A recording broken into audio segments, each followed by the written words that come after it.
کہ میں باغی ہوں جو چاہے مجھ پر ظلم کرو. اس دور کے رسم رواجوں سے، ان تختوں سے، ان تاجوں سے جو ظلم کی کوکھ سے پلتے ہیں اور نفرت کی بنیادیں ہیں، جو خونی کھیت کی کھادیں ہیں، میں باغی ہوں جو چاہے مجھے تم سزا دے لو. وہ جن کے ہونٹ کی جنبش سے، وہ جن کے ہونٹ کی جنبش سے، وہ جن کی آنکھ کی لرزش سے قانون بدلتے رہتے ہیں، ان چوروں کے سرداروں سے، ان انصاف کے پہرے داروں سے. میں باغی ہوں جو چاہے مجھے تم سزا دے لو. اگر یہ بغاوت ہے تو پھر ہمارا بھی یہ پیغام ہے. جہاں پہ یہ حالات پیدا کر دیے گئے، وہ حالات اس لیے پیدا کر دیے گئے تاکہ پاکستان کے نوجوان، پاکستان کے جو محب وطن شہری ہیں، وہ اپنے حق کے لیے باہر نہ نکل سکیں. انقلاب قربانی بھی مانگا کرتا ہے. اب یہ ملک انقلاب کی طرف چل پڑا ہے. انشاءاللہ آزاد خارجہ پالیسی بھی لیں گے، جمہوریت کے لیے بھی ہم قربانیاں دیں گے، اسلام کے لیے بھی قربانیاں دیں گے. جہاں پر ہمیں ڈرایا جا رہا ہے، وہاں پہ میں قوم کے نوجوانوں کو یہ پیغام دیتا ہوں کہ شکوہ شب ظلمت سے تو کہیں بہتر تھا کہ اپنے حصے کی کوئی شمع جلاتے جاتے.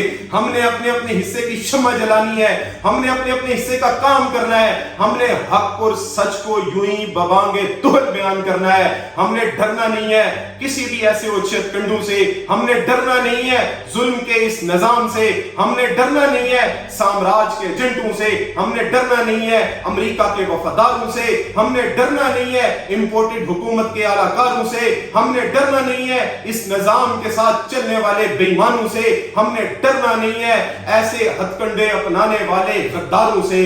ہم نے نکلنا ہے پاکستان کے لیے، ہم نے اپنی جان دینی ہے پاکستان کے لیے. اگر ہماری ایک جان کیا 100 جانیں بھی اس پاکستان کی مقدس اور پاک سرزمین کے اوپر قربان ہو جائیں، یہ سودا مہنگا نہیں ہے.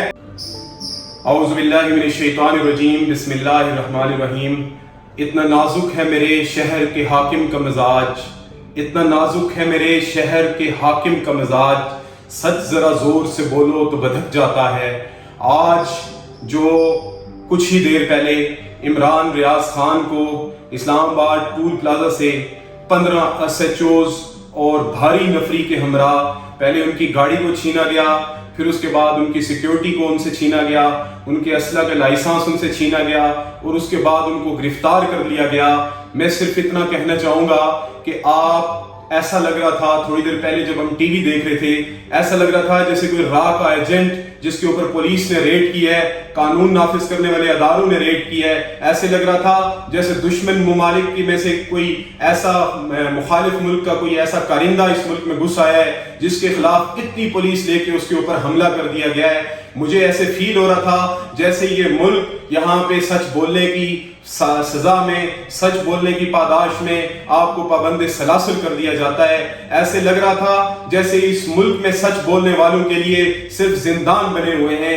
ایسا لگ رہا تھا جیسے اس ملک میں آزادی صحافت ایک نام کا نعرہ رہ گیا ہے. ایسا لگ رہا تھا جیسے ریاست کے 4 پلرز میں سے میڈیا کا نام رکھ کر اس قوم کے ساتھ مذاق کیا گیا ہے. ایسے لگ رہا تھا جیسے انسانیت کی تضحیک کی گئی ہے. ایسے لگ رہا تھا جیسے آزادی صحافت کے نام کے اوپر ایک دھبا لگا دیا گیا ہے. میں جہاں پر اپنے دل میرا افسردہ ہے، جہاں پر میرا دل پریشان ہے، وہاں پر میں عالمی انسانی جو یہاں جمہوری طاقتیں ہیں ان سے بھی ایک سوال کرنا چاہتا ہوں کہ کہاں ہے وہ کیپٹلسٹ جمہوری ملک جو آزادی صحافت، آزادی رائے کے احترام کے لیے باہر نکل آتے ہیں، جو نبی کریم صلی اللہ علیہ وسلم کی گستاخی کو تو آزادی رائے کا نام دے دیتے ہیں، لیکن ایک سچ بولنے والے، ایک محب وطن پاکستانی جو قوم کو سچ دکھاتا ہے، جو ایسی رپورٹس کو ان کے سامنے پیش کرتا ہے جس سے قوم کے اندر اویئرنس آتی ہے، قوم کے اندر جذبہ آتا ہے،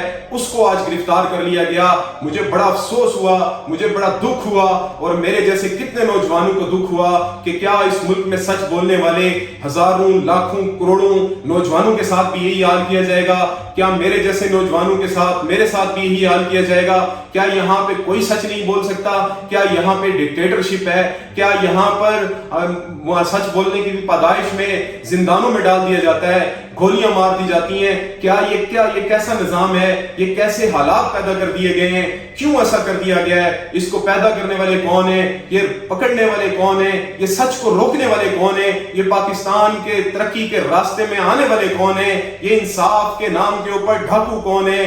یہ یہاں اس ملک میں جو انصاف کی جو بھی بات کرتا ہے، اس ملک میں جو بھی یہاں پہ منظم ہو کر نوجوانوں کو حق اور سچ کے لیے نکلنے کی تلقین کرتا ہے، جو بھی جمہوریت کی آزادی کے لیے بات کرتا ہے، اس کے ساتھ یہ سلوک کیوں کیا جاتا ہے؟ اس کو باغی کیوں قرار دیا جاتا ہے؟ اگر عمران ریاض خان باغی ہے، اگر عمران ریاض خان نے کوئی ظلم کیا ہے، عمران ریاض خان نے کوئی ایسا غلط حرکت کی ہے، تو وہ قوم کے سامنے لائی جائے. اگر عمران ریاض نے ایسا کچھ بھی نہیں کیا، عمران ریاض کو فقط اور فقط حق اور سچ بولنے کا، عمران ریاض کو محب وطن ہونے کا، عمران ریاض کو اگر اس وقت سچ بولنے کی پادائش میں اگر اس کو باغی قرار دے کر اس کو گرفتار کر لیا گیا ہے، تو پھر میرے جیسے کئی نوجوانوں کا یہ پیغام ہے کہ میں باغی ہوں، جو چاہے مجھ پر ظلم کرو. اس دور کے رسم رواجوں سے،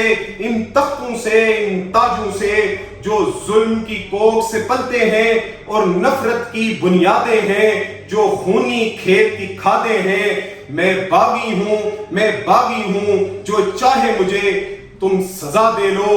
وہ جن کے ہونٹ کی جنبش سے، وہ جن کے ہونٹ کی جنبش سے، وہ جن کی آنکھ کی لرزش سے قانون بدلتے رہتے ہیں، ان چوروں کے سرداروں سے، ان انصاف کے پہرے داروں سے، میں باغی ہوں، جو چاہے مجھے تم سزا دے لو. اگر یہ بغاوت ہے تو پھر ہمارا بھی یہ پیغام ہے. جہاں پہ یہ حالات پیدا کر دیے گئے، وہ حالات اس لیے پیدا کر دیے گئے تاکہ پاکستان کے نوجوان، پاکستان کے جو محب وطن شہری ہیں، وہ اپنے حق کے لیے باہر نہ نکل سکیں. ان کو ڈرا دیا جائے، ان کو یہ پیغام دے دیا جائے کہ اگر عمران ریاض خان جیسے صحافیوں کو اگر پابند سلاسل کیا جا سکتا ہے، تو پھر ہم تمہیں بھی جیلوں کے اندر ڈال سکتے ہیں، ہم تمہیں بھی شہید کر سکتے ہیں. لیکن میں یہ پیغام دینا چاہتا ہوں پاکستانی قوم کو، پاکستان کے نوجوانوں کو، کہ ہمیں ڈرنا نہیں ہے. انقلاب کے راستے میں ایسے ہی مشکلات آیا کرتی ہیں، انقلاب خون بھی مانگا کرتا ہے، انقلاب قربانی بھی مانگا کرتا ہے. اب یہ ملک انقلاب کی طرف چل پڑا ہے. انشاءاللہ آزاد خارجہ پالیسی بھی لیں گے، جمہوریت کے لیے بھی ہم قربانیاں دیں گے، اسلام کے لیے بھی قربانیاں دیں گے. جہاں پر ہمیں ڈرایا جا رہا ہے، وہاں پہ میں قوم کے نوجوانوں کو یہ پیغام دیتا ہوں کہ شکوہ شب ظلمت سے تو کہیں بہتر تھا کہ اپنے حصے کی کوئی شمع جلاتے جاتے. ہم نے اپنے حصے کی شمع جلانی ہے، ہم نے اپنے حصے کا کام کرنا ہے. ہم نے حق اور سچ کو یوں ہی ببانگے دہل بیان کرنا ہے. ہم نے ڈرنا نہیں ہے کسی بھی ایسے اوچھت کنڈوں سے، ہم نے ڈرنا نہیں ہے ظلم کے اس نظام سے، ہم نے ڈرنا نہیں ہے سامراج کے ایجنٹوں سے، ہم نے ڈرنا نہیں ہے امریکہ کے وفاداروں سے، ہم نے ڈرنا نہیں ہے امپورٹڈ حکومت کے اعلی کاروں سے، ہم نے ڈرنا نہیں ہے اس نظام کے ساتھ چلنے والے بے ایمانوں سے، ہم نے ڈرنا نہیں ہے ایسے ہتھ کنڈے اپنانے والے غداروں سے. ہم نے نکلنا ہے پاکستان کے لیے، ہم نے اپنی جان دینی ہے پاکستان کے لیے. اگر ہماری ایک جان کیا 100 جانیں بھی اس پاکستان کی مقدس اور پاک سرزمین کے اوپر قربان ہو جائیں، یہ سودا مہنگا نہیں ہے. خدا کے لیے ہم نے حق اور سچ کا دامن نہیں چھوڑنا.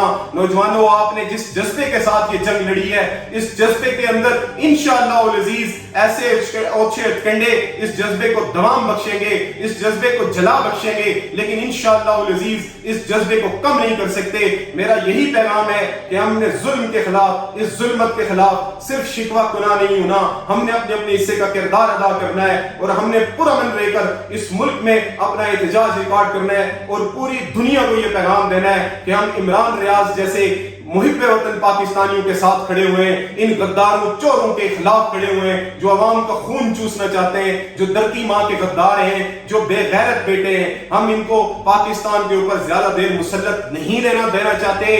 چاہے جو بھی طاقت نیوٹرل سے لے کر غیر نیوٹرل تک جو بھی ان کے ساتھ مل جائے، انشاءاللہ العزیز عوام بیدار ہے. 22 کروڑ عوام اس نعرے، اس بیانیے کے ساتھ کھڑی ہوئی ہے. اس کو انشاءاللہ کوئی بھی نہیں رو سکتا. والسلام علیکم.